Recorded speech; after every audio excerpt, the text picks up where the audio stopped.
Bismillahirrahmanirrahim. Video kami akan membahas tentang penyebab-penyebab serangan jantung. Sebelumnya kita sudah banyak video tentang jantung yang insya Allah bermanfaat dengan banyaknya penonton. Maka video kali ini adalah tentang penyebab serangan jantung. Sebelumnya kita sudah mengenal tentang itu apa aritmia jantung atau mungkin gangguan irama jantung. Kemudian kita juga sudah mengenal tentang henti jantung mendadak. Maka video kali ini kita akan membahas tentang penyebab serangan jantung. Karena ini ternyata nanti pada video yang akan datang akan ternyata berhubungan. Jadi ada hal-hal yang berhubungan dengan penyebab serangan jantung. Yang pertama bahwa jantung manusia itu terletak di dada sebelah kiri dan dia hanya mempunyai satu. Dia mempunyai 4 ruangan, bisa dilihat pada gambar. Dan bisa terjadi namanya serangan jantung. Apa itu serangan jantung nanti bisa dilihat video setelah ini. Nah, penyebab serangan jantung itu ternyata dipengaruhi oleh 2 faktor, yaitu faktor yang bisa kita kontrol dan faktor yang tidak bisa kita kontrol. Artinya apa? Faktor penyebab penyakit jantung yang tidak bisa kita kontrol ini pasti ada, pasti pada setiap manusia terjadi. Tapi yang bisa kita kontrol itu ada tetapi masih bisa kita kendalikan. Bedanya apa nanti kita akan lihat penjelasannya. Yang pertama adalah umur. Sering bertambahnya usia, risiko penyakit jantung semakin meningkat. Ini tidak bisa kita kontrol karena usia bertambah ini suatu hal yang pasti. Ada suatu hal yang pasti terjadi. Apapun yang dilakukan pasti namanya usia akan bertambah. Kemudian gender, jenis kelamin. Laki-laki lebih berisiko. Kemudian wanita juga tinggi resikonya setelah mengalami menopause. Nanti bisa dilihat video kami tentang serangan jantung pada usia muda. Jadi pada perbedaan jenis kelamin, laki-laki lebih beresiko dan wanita resiko tinggi setelah mengalami menopause. Jadi umur, jenis kelamin ini tidak bisa diubah. Maka ini termasuk faktor penyebab yang tidak bisa dikontrol. Kemudian latar belakang etnis, ras. Orang-orang dari beberapa asal-usul seperti Aborigin, Torres Strait Islander, dan orang-orang dari anak benua India memiliki resiko lebih tinggi. Jadi orang-orang yang mempunyai jenis etnis, ras tertentu memang mempunyai resiko yang lebih tinggi. Jadi Aborigin, Torres Strait Islander, atau anak dari benua India. Ini banyak kasus-kasus mengalami serangan jantung. Kemudian riwayat keluarga. Ini ternyata riwayat keluarga juga ada. Jika keluarga mempunyai riwayat sakit jantung, ada kemungkinan juga beresiko mengalaminya. Jadi saya ulangi adalah umur, jenis kelamin, latar belakang etnis, dan riwayat keluarga. Ini merupakan faktor yang tidak bisa kita ubah.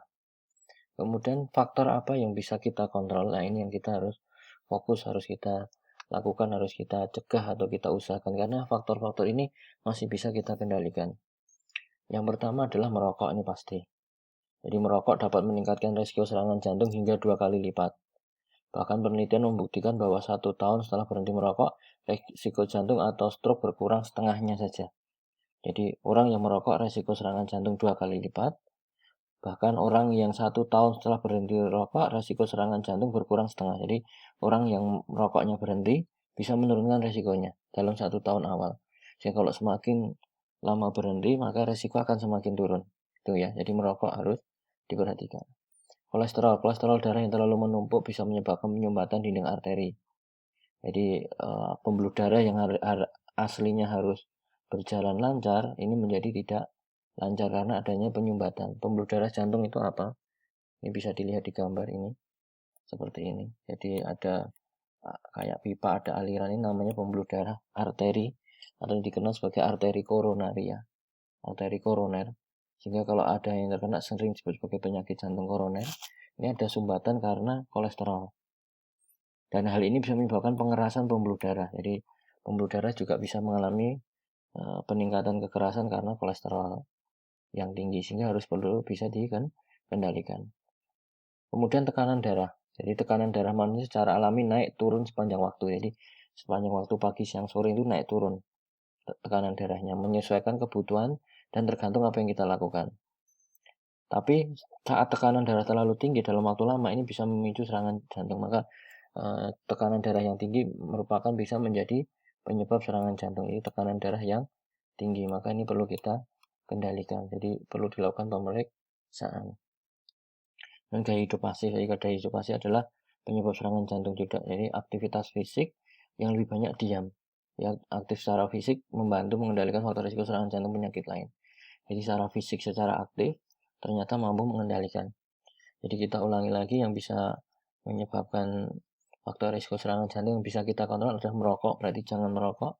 Kolesterol tinggi, berarti jangan kita manajemen agar kolesterol tidak senantiasa tinggi. Tekanan darah, hipertensi harus dimanajemen dengan baik atau diobati dengan baik, diturunkan dengan baik. Gaya hidup pasif, maka kita harus gaya hidup aktif. Pada video sebelumnya kita sudah menjelaskan dengan hanya melakukan push up saja ternyata mampu menurunkan risiko penyakit jantung atau menurunkan masalah jantung dalam waktu 10 tahun. Kalau orang itu bisa melakukan push up 11-40 kali. Dan ini yang perlu kita lakukan secara rutin, karena kita ingat bahwa namanya jantung itu senantiasa bergerak, bisa mengalami gangguan kalau tidak kita jaga. Tetapi kalau nanti ketika ada suatu masalah seperti pusing, nyeri dada, jantung berdebar, detak jantung tidak teratur, sesak nafas, pingsan, hampir pingsan, langsung segera periksa ke dokter. Semoga video ini bermanfaat dan kita senantiasa sehat. Terima kasih.